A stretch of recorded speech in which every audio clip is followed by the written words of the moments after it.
శ్రీనివాస్ గారు కొన్నప్పుడు first pre release ఈవెంట్లోనూ యాంకర్గా ఆవిడే స్టార్ట్ చేశారు.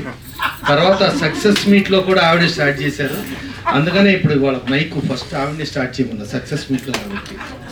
సో ఆవిడ సక్సెస్ వెనకమాల జయవంత్ గారు అని చెప్పి ఆయన ఉన్నారు చూసారా, ఆయన ఉంటారు ప్రతిదానికి, బట్ ఆయన బిహైండ్ టెక్నీషియన్గానే మిగిలిపోతారు. సో వీళ్ళందరూ సాయి సింహాద్రి గారు ఒక ప్యాషన్తో తనే ప్రొడ్యూసర్గా తనే హీరోగా ఒక సినిమా స్టార్ట్ చేయటం, సినిమా ఇది చేసుకుని వాళ్ళ ఒక చిన్న సినిమాగా స్టార్ట్ అయిన సినిమాని ఇవాళ తమిళనాడు, కర్ణాటక, కేరళ, ఓవర్సీస్, అమెరికా ఇట్లా ఇన్ని చోట్ల రిలీజ్ చేయగలిగారు అని అంటే అదే పెద్ద మేజర్ సక్సెస్ యాక్చువల్గా.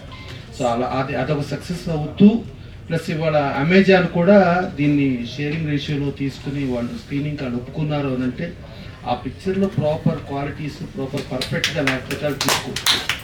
ఇవాళ అన్నీ కూడా ఈ పిక్చర్లో సమకూరటం అనేది చాలా గొప్ప విషయం.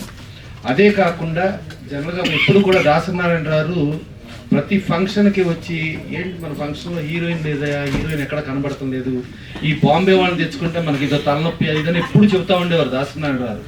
అది చాలా కాలం చాలా జరిగేది. అలాంటిది ఇవాళ ఒక సక్సెస్ మీట్కి వాళ్ళ హీరోయిన్ తను కూడా వచ్చి తను కూడా పార్ట్ అండ్ పార్సల్గా ఉండి నేను ఈ సినిమాలో ఉన్నాను అని చెప్పి అనుకుంటే అదే ఆవిడ ఫ్యూచర్కి ఇది పెద్దది కోట డెఫినెట్గా. అంటే ఆ మంచితనము తను ఒక సినిమా స్టార్ట్ చేస్తే సినిమా సక్సెస్ మీట్ కానించి సినిమా ప్రమోషన్ కానించి ప్రతి దానిలోనూ నాకు బాధ్యత ఉంది అని అనుకుని ఆ బాధ్యత తెలిసిన ఏ అమ్మాయి అయినా సక్సెస్ డెఫినెట్గా వాళ్ళకి ఆ చేతుల్లో ఉంటుంది, దాంట్లో డౌటే అక్కర్లేదు.